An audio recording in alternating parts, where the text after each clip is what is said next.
But yeah, I mean, essentially what happened is that I moved to New York because I thought it was such a magical place. I'd never been there before.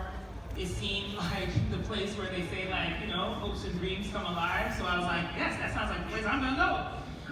But what was really crazy is that I'm born of Ghanaian immigrant parents. Yes. And they were very adamant about education and making sure that, you know, you had something stable. And so I think, like most people here, you know, if you come from parents who want you to do better than they did, there are certain careers that are like, yes, this is going to get you settled. For me, correct. So I happened to be, you know, a black girl who did well in sciences and math, even though I had a love of the arts. And so I was pre-med in college, in addition to some of my other majors and other extracurricular activities. But I graduated, and before I went to medical school, I asked my parents for a year. Now, again, I think like most of us, they were like, who's gonna fund this year? And I was like, don't worry, I got it. Yeah, okay. Like, where was I getting it from? That's where the couch part comes in. That's where the couch part came in. So I was like, okay, I have one friend who was in school in New York City. And she had a room, it was like an apartment, but it was part of the school. And she said I could sleep on her couch if I cooked. Okay? So I was like, she was smart, and so was I. So I said, yes, I will do that. So we made our deal, and I slept on her couch thinking that I was going to get a job in like 2 weeks. Well, that wasn't happening. You know, I signed up for the temp agency. The way it worked then was that you called them in the morning, and they would tell you where you were going to go that day. And so I would call every day, and I had all kinds of jobs. I did dog grooming. I worked at the National Geographic, putting the freaking files away from the magazines. Shoot, I did everything. There was so many odd jobs. And then one day, you know, divine intervention, the agency said that Spike had fired his assistant, and he needed somebody to come answer the phones at the office, and if I'd go and do it. And I was like, yes, where is that address, you know? So, and it's so funny because we've now been friends for 20 years, and he likes the story too, because I tell it differently, but he has his own version, where, you know, I walked in and, you know, I was very eager. So it was probably about 7:30 in the morning, and I walked in, I was like, I was supposed to be there till 8:30, but I was not about to be late. So I walked in there, and I'm sitting outside, I'm waiting. And then I heard some noise going on in the office. So I was like, oh, somebody's inside. Let me go ahead and knock on the door, because then I can get in and, you know, just get myself settled. And so I knocked on the door, and Spike opens it. And he's like, they sent me Miss America. And I was like, excuse me, sir. I am your temporary assistant. You know? And but I had to pull myself together. I had in this like gray polyester suit. I pulled my hair back into this severe bun. I had little pearl earrings. And he was like, He was like, where do you come from? I was like, sir, you said you needed your phones answered, right? Man, listen, I answered the phones the best I knew how. I did whatever it was that office needed. I became psychic, started doing things that they hadn't even asked me to do. You know, I was reading the tea leaves, anticipating needs.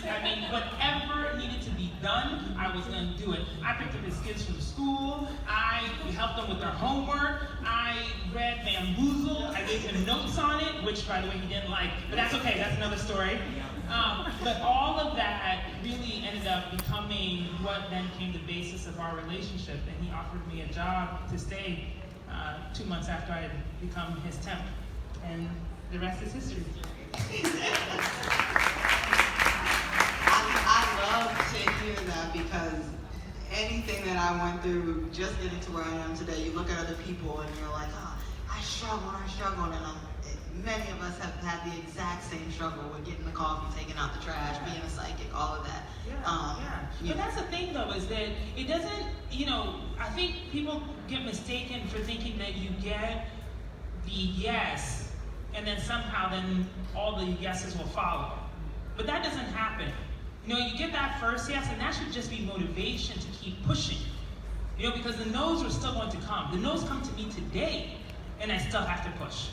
You know, and so for me, it's like, even after he was like, okay, you're doing a great job, I want you to stick around, it didn't mean that I stopped getting the coffee. It didn't mean that I stopped wiping up the bathroom even when nobody said it was dirty. You know what I'm saying? Like, I did whatever needed to be done so that I could become indispensable. And that was the point. And I do that today. So we spoke a lot about not taking a no. And many times in your career from here until later, you have said yes oftentimes before you're ready. What do those yeses look like for you? How do you step up to the plate when you get an opportunity that you may not even be experienced enough for? What's it like when you show up? Yeah, oh gosh, that's such a hard question because there are many iterations of the answer. You know, there are a lot of the yeses that I have to say to myself first. You know, because other people will tell you no. When they think they're doing the right thing by you. Those are your friends and family. The people who care for you, who will say, you know what, don't go over there because I heard. And they think they're doing the right thing. By the way, it's all out of good intention. Nobody's trying to hurt you or harm you. But if you have said yes to yourself, then you know that's the place you're supposed to go. And you need to follow that intuition. And it's very difficult to do in the face of people who care about you, who only want the best for you, who think they know better for you. But if you said yes, then that's where you need to go. And for me, that has happened again and again and again. I mean, it's funny because I look at my resume now and, you know, it's like, people are like, oh my goodness, like it reads crazy. I realize that. But what's so crazy to me is that there's actually not one job on my resume that anybody cheered for me when I went to go get it. Not one. Not one. Every single time somebody was like, no, I heard that, no, that's not a good idea. You know, and then, you know what happens though. It's the same people who'll be like, girl, I told you you should go Oh my God. You know, as soon as you walked in there, and you're like, but you had told me that the friend that you had that went there last time, they got fired. And I was like, no, she was dumb, that's why. She's so smart though. You know, and I'm like, really? You know, but that's the thing is that I have, over a lifetime, and I'm still going, of course, had to really hone in on listening to the spirit, you know, and not my own spirit, that spirit, you know, which is talking to me and telling me, you know, go here, don't go there, go that way, even though everybody's telling you that's not a good idea. And those yeses have turned out to create a career that is enviable. And I'm very grateful for that.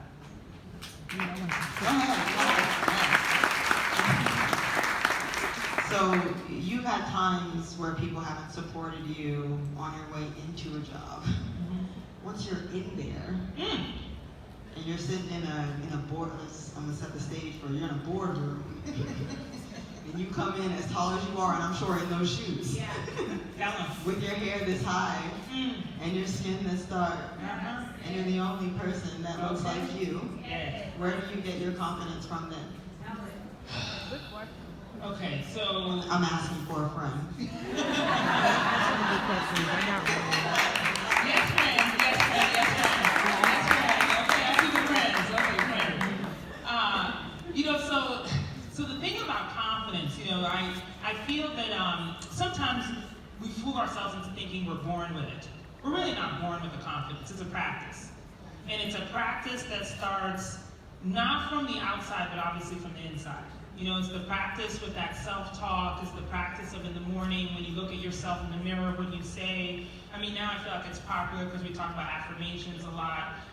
But sometimes the affirmations are really rote and people say it just because they thought it's a good thing to say. But think about what you are telling yourself as you're writing the email, as you are walking down the hallway, as you're getting ready to walk into the room, as you're sitting in the room listening to the conversation and you want to jump in, but you're thinking you're not smart enough. You know, all of those things, that's all practice.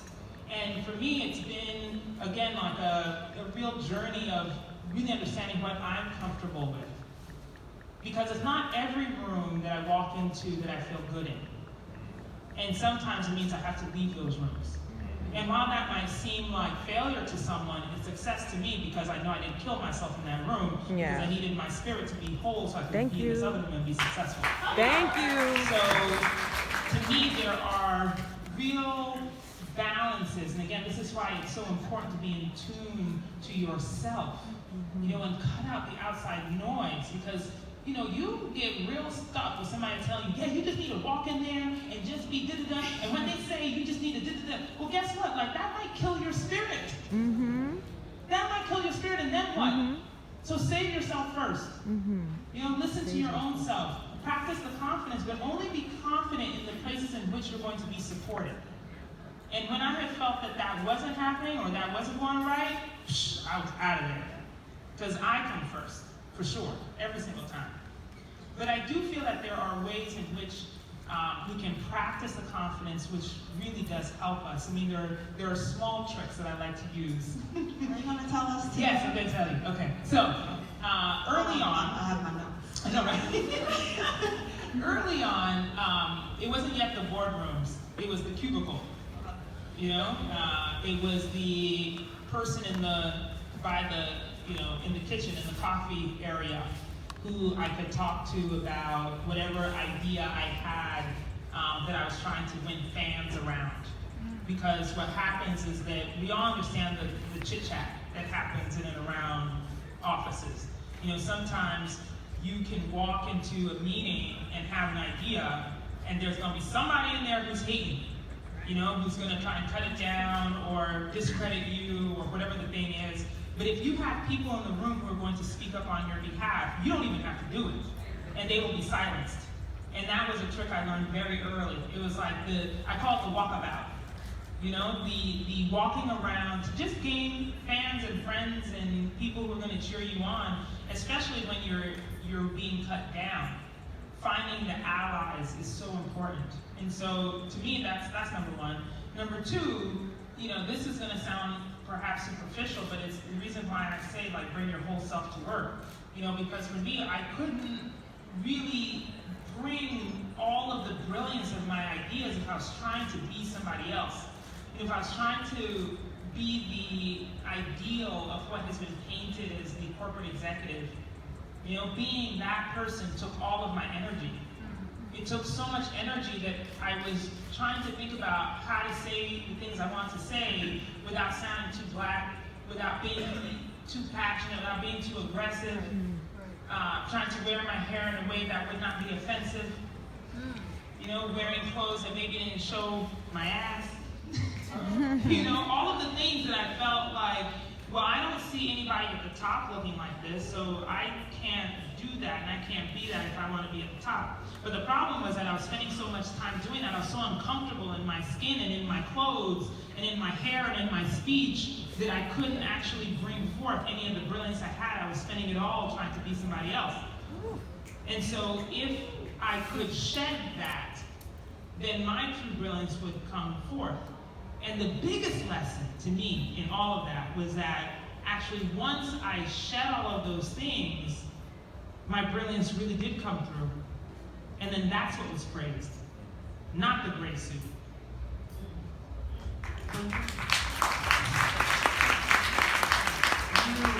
You said in an interview a couple of weeks ago that I believe it was women in general need to have an extra bravado. And that's what I hear you saying right now. And you are certainly one of the people that opened the door for that, because when you talk about somebody, the way that you think that an executive is painted, we all know what that looks like, especially, you know, even in the music industry. You say, what does an executive look like at the top of a label or at a company like Beats or anywhere like that? And that's why I joke with you all the time that, you know, before I take a swimsuit picture, I'll go on your page and be like, how does she pose? Let me see what is appropriate for an executive. But before, there wasn't there was not somebody who was painting a new picture for me to feel safe to not compare myself to, but to make sure that I was living up to those standards, because I respect what you do so much. And you not having anyone, you know, I guess really do that for you is very impressive. For you to have painted your own picture, and we all have to, but I think we all appreciate how loud how much bravado you have. Because, I think my favorite saying is, you can't be what you can't see. And I have not always been sure how far I could go until I found you, and I was like, oh, I can be a C-level executive. And every time you do something else, I'm going to be like, okay, cool, I can be that too. Did you know that you were actually creating a blueprint for not just me, but like every person in this room, men, male, female, for what you're just doing? And is it important to you now? Do you have to watch what you say or watch what you post or anything like that because you know how many people are watching? Because I'm watching. Yeah, that's multi-layer too. But first, thank you. I really do appreciate you saying that. They always say, heavy is the head that wears the crown. And I think, again, we assume that when you reach a certain level of success that you must be happy in that success.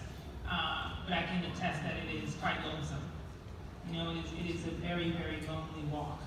And so it feels really good when your community and those who surround you are applauding, and supporting and cheering you on and telling you go, go, go, go, go, because it is hard to storm the castle when you don't know who's inside. And it's difficult then to wear the, all of the scars and wear them with a smile, because you know that the people coming after you won't come in if they see you frown. And so for me, it has been quite lonesome in the journey. But I am extraordinarily proud, to be where I am, to be still vigilant and still moving forward. It is very much a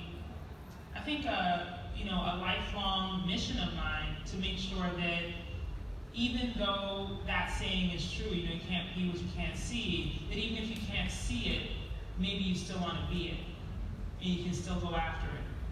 Because for me, that is certainly true, that even though it didn't exist, and I didn't see people like me, I certainly didn't see them in the way I wanted to be. I did see some, but they weren't out here with their shoulders out. You know what I'm saying? Wearing the afro to work. They weren't doing all that, because I changed my hairstyle 3 times a week. Ooh, yes. Got to have Beyonce wig down to my ankles one day, got the braids the next day. Listen, you know what it is? Sometimes I'll be the afro. I'll be here with it. But it has been quite a journey to also then not just be an example for people like us, but to also break down what the expectation is of the others looking at us. Because what happens is that people assume, oh, well, you are this way, so you can't possibly do this thing. We've never seen it before. And I used to be really angry at the pressure that brings. One of the moments for me was the Apple keynote. So I worked at Apple Music for a number of years. Really? I helped build that bitch, okay?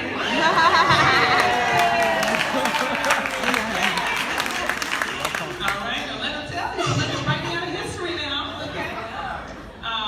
But in any case, there was a moment in time where we had launched Apple Music the first year, and I won't go into that story too much, but it was not as successful as we wanted it to be. And other people presented the platform. And so in year 2, when we had revamped, we went down to the bones of Apple Music, redid it, we tore it apart, we put it back together, and then the decision was, well, who's going to present this new thing?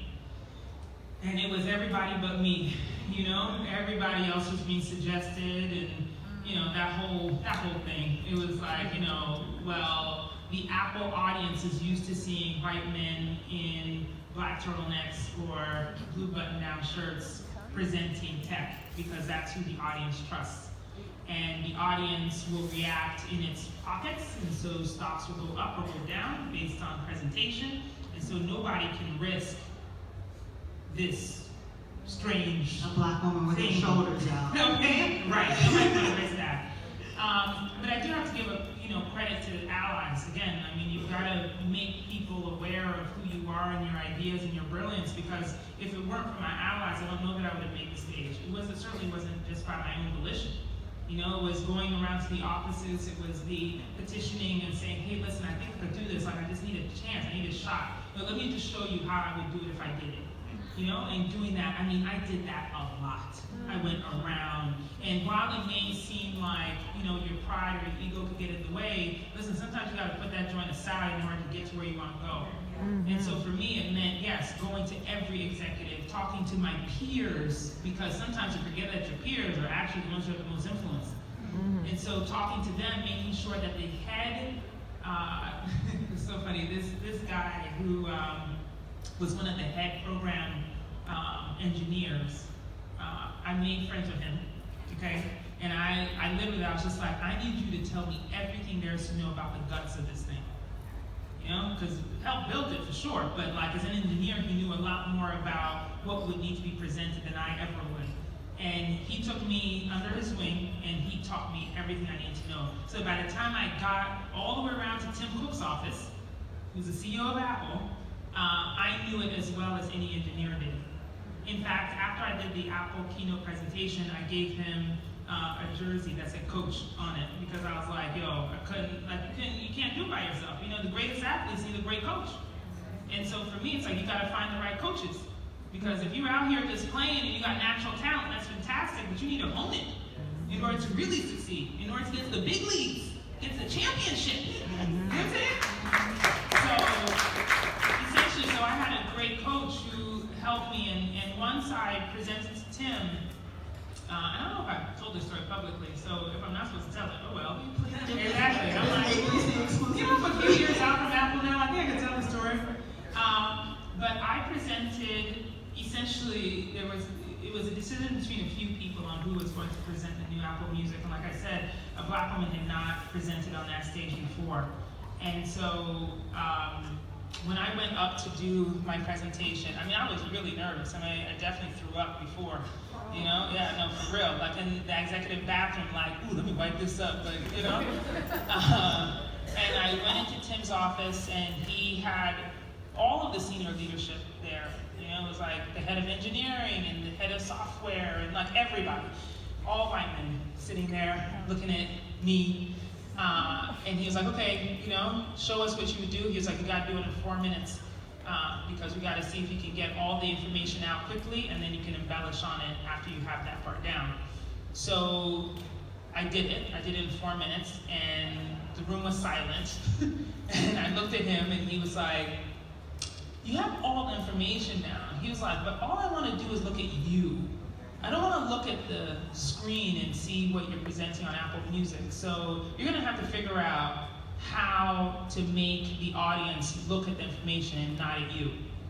And I was like, well, I mean, I'm a black woman with a curly afro, and I'm 6 feet tall. Like, I don't know what you want me to do. Like, and I talk passionately with my hands. I gesture all I want. And I'm very excited about this here music and this platform that I built. You know what I mean?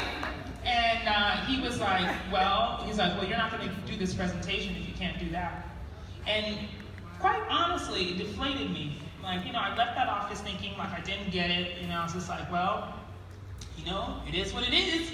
I'm not quite sure how I'm going to change myself in order to do this presentation. But this is what I mean by, like, you know, really understanding what you want and then trying to figure out whether or not it's your ego or if it actually is something that you can work on, the critique. You know, because not all bad feedback is bad feedback. You know, a lot of times it's good feedback. We just need to listen to it and get out of our feelings. And so I went back to my office. Again, I called up my allies. You know, I'm like, okay, what can I do? Because as you can see right now, I'm gesturing a lot. And I need to stop that. Like, should I sit on my hands? Like, how does it work?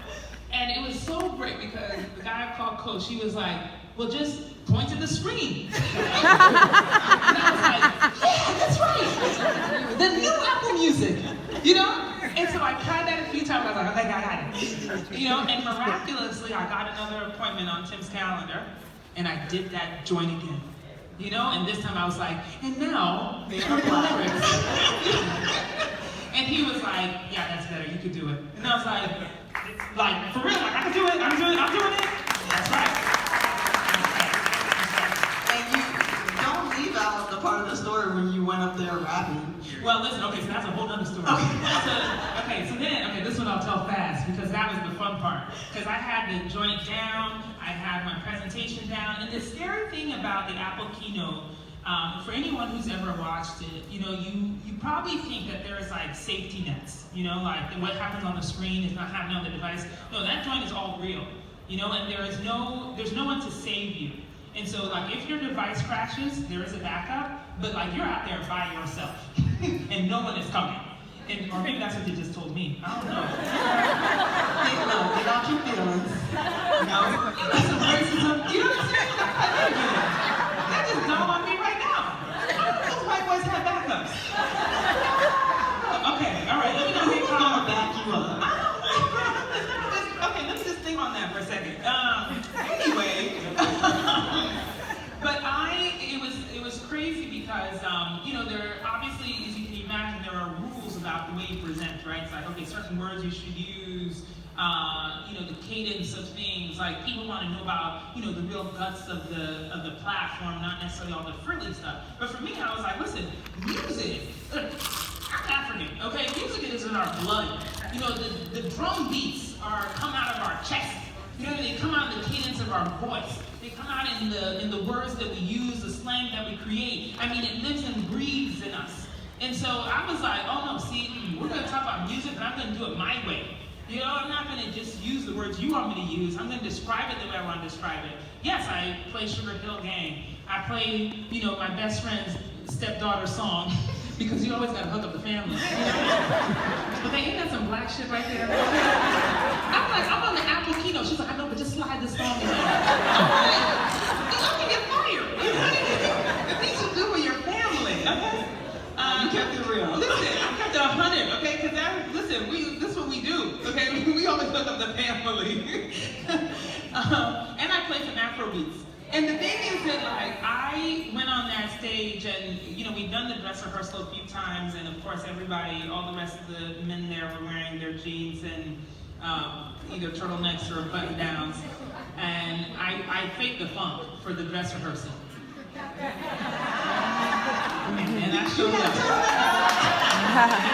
The morning of, the way the like sound guy, the way his head spun around, he was like, you weren't wearing that yesterday. I was like, I know, I had a change of heart.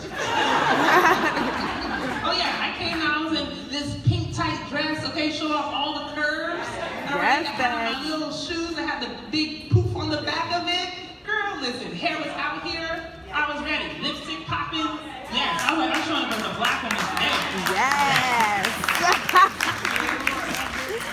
You are always so proud and loud about your roots, and one of the things, I don't know how much you know about Atlanta, but it's one of the most, like, oh, tell me, girl. This is hometown. one of the most special places on earth for so many reasons.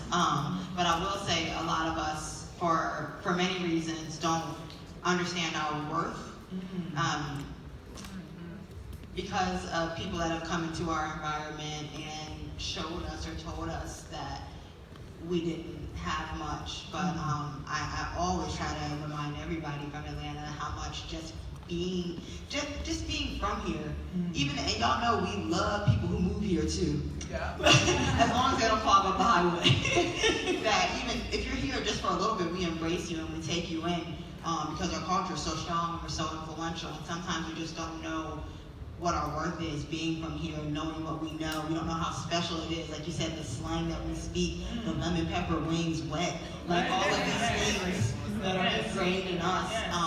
And I think it's very important for you to tell us how you keep Ghana so close to your heart and use it in business now, and you know what it's worth.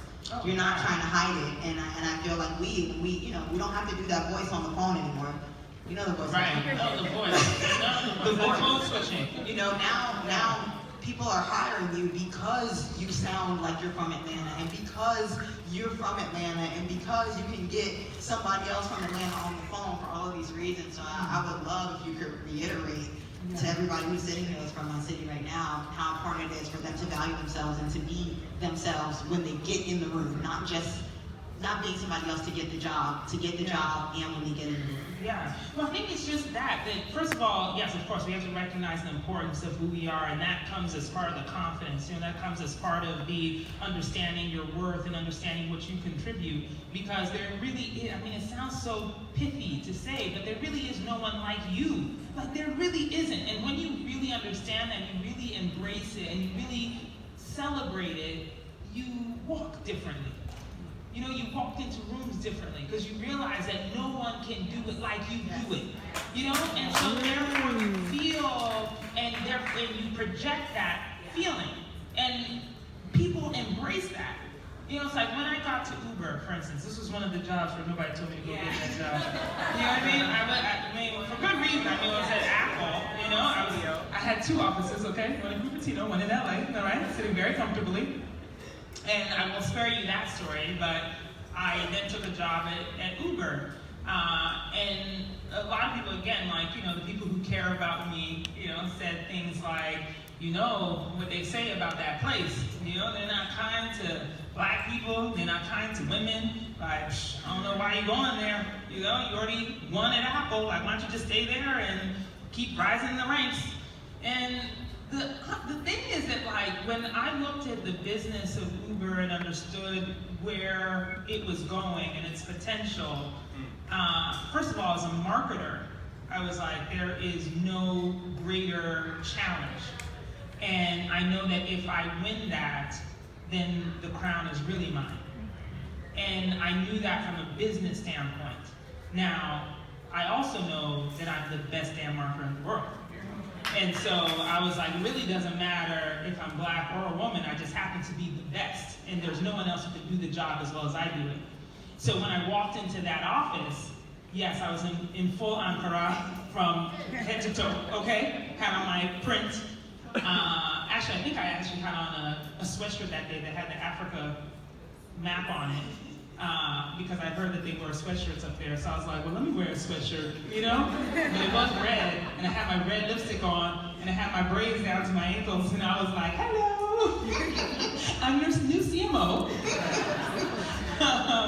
But the thing is that, walking into that environment, if I hadn't had the confidence to understand that my experience as a black person, my experience as a woman, my experience as a black woman, my experience as a mother, my experience as a widow, my experience as a bestie, my experience as a fashionista, my experience as a music connoisseur, my experience as a foodie, my experience as a traveler, all of those things were uniquely qualified, or made me uniquely qualified for the job. There's no one else on earth who has the combinations of skills and experience that I have that could do that job in this way at that time. And so for me, I walked in knowing that. I walked in with that confidence, and therefore anyone who had anything to say about my ideas or how we should do it differently, I was like, oh, word? Yeah, okay, you can have a seat right over there, because this here moment is mine, and I'm going to arrange this. And really, I think that this goes back to some of the allyship and what I've been talking about with support systems.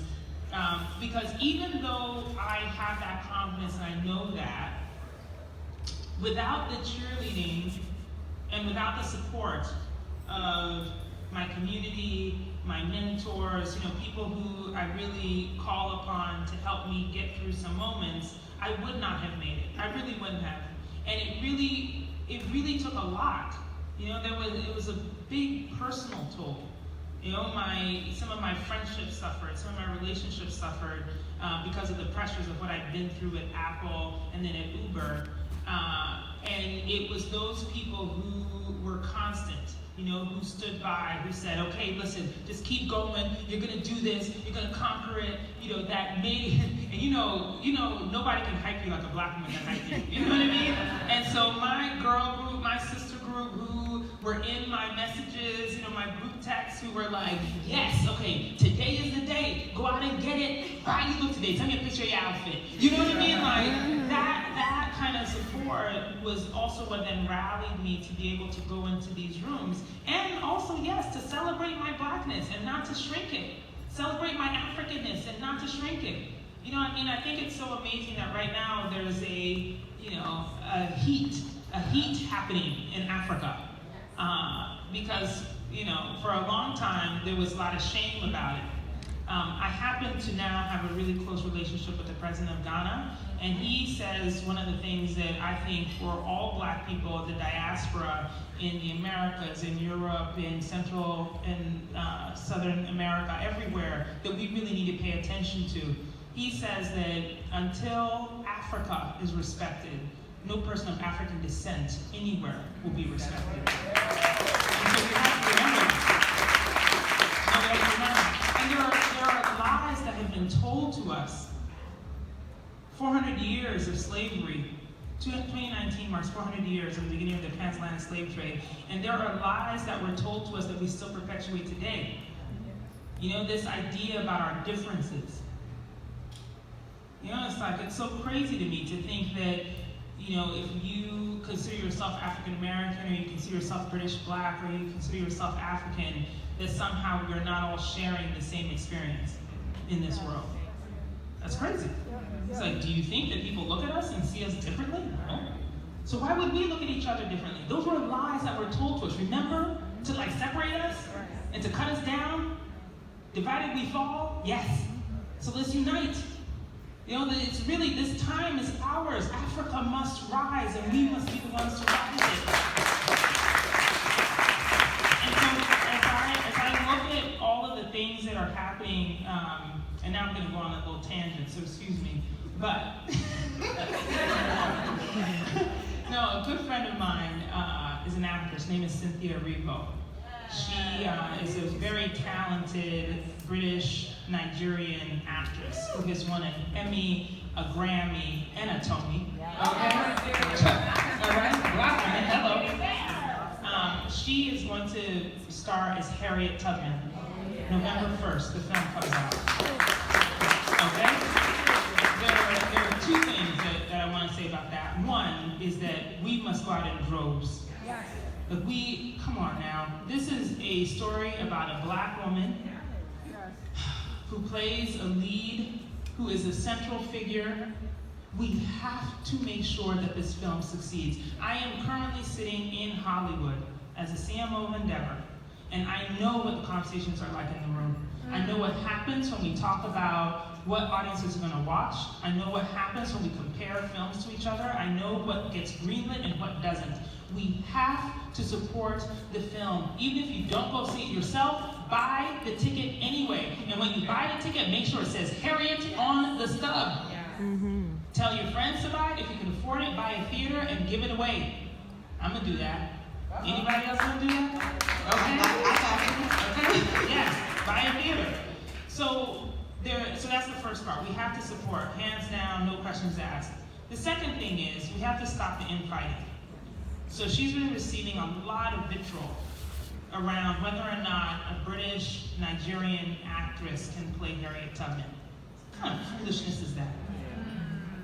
She is a black woman whose experience as a black woman qualifies her to play a black woman.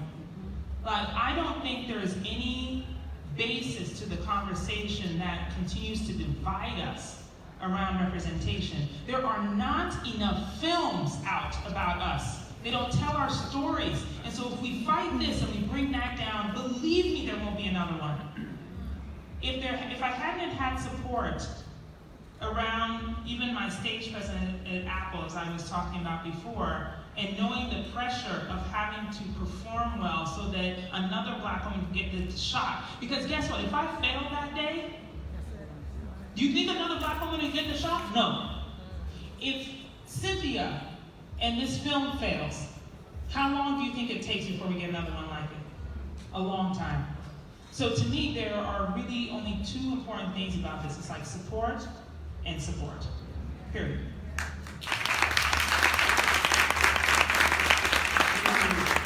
The way that you support your friends and people that you meet and just people that look like you is incredible. The first time I met you, after we met, I told you that you inspired me to go and ask for what I wanted for a job. I texted you randomly one day. I was like, I hope she texts me back. I don't want to be rude. And I texted you and was like, hey, you inspired me. I went in there. I asked asked for what I wanted, and they say yes. Right. And you text me back, and you text me twice. You text me something, you was like, oh girl, yes. And you text me the next day, and you said, your success is our success. Let's go doing this together. And I have not had very many women in the industry show up for me the way that you have in our short time of knowing each other. And you text me on my birthday last year out of nowhere, and it's like, happy birthday, and here's your present. We're doing a magazine photo shoot together. Amen. And you can't say no, this is what's going down. It's an article about who I think is the next me.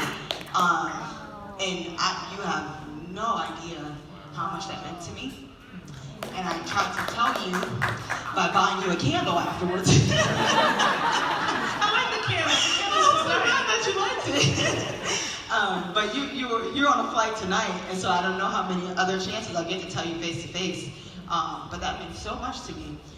So just to hear the way that you support your friend here and how you carry everybody with you, no matter where you are, what city you're in, or what you're doing, it's really incredible. And you inspire me to want to put on for every black woman that I know and don't know. I know, I'm like, neither one of us should mess up our business. Exactly. I'm like, eyelashes, girl. But I think you do it so naturally, and I don't think people know that it's rare. But if you can share with everybody the importance of that, like, if you did nothing else but tell me that my success was our success, that would have been enough.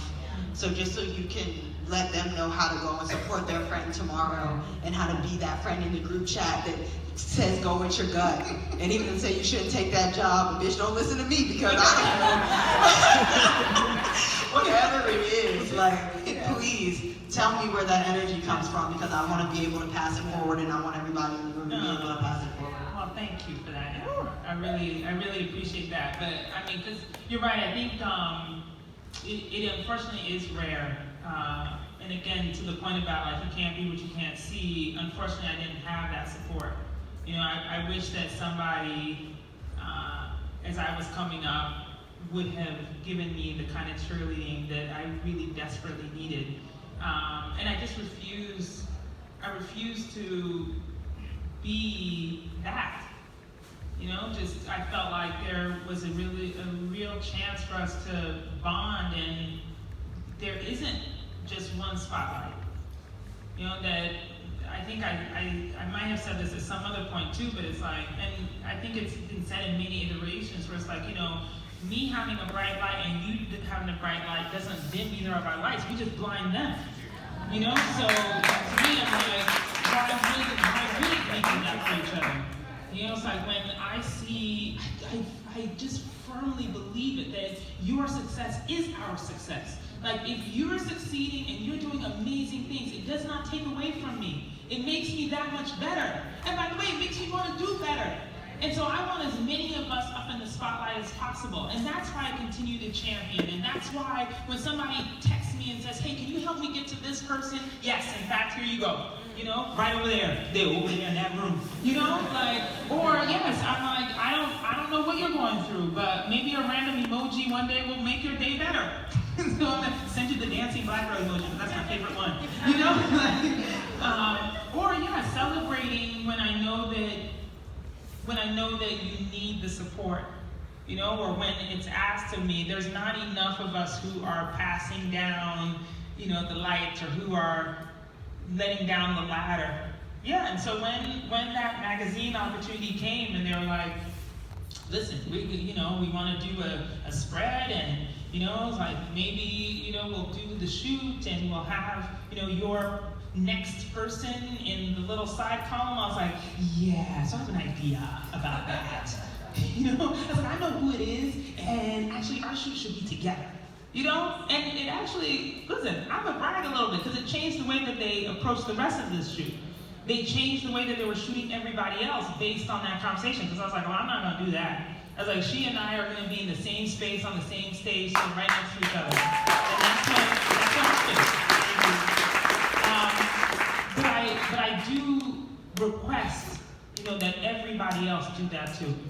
You know, that we are so often pitted against each other, and this again goes back to, I feel like, the devious nature of what started with slavery and what continues to plague us today, that we think we are each other's competition instead of the family that we actually are, instead of the village that we are.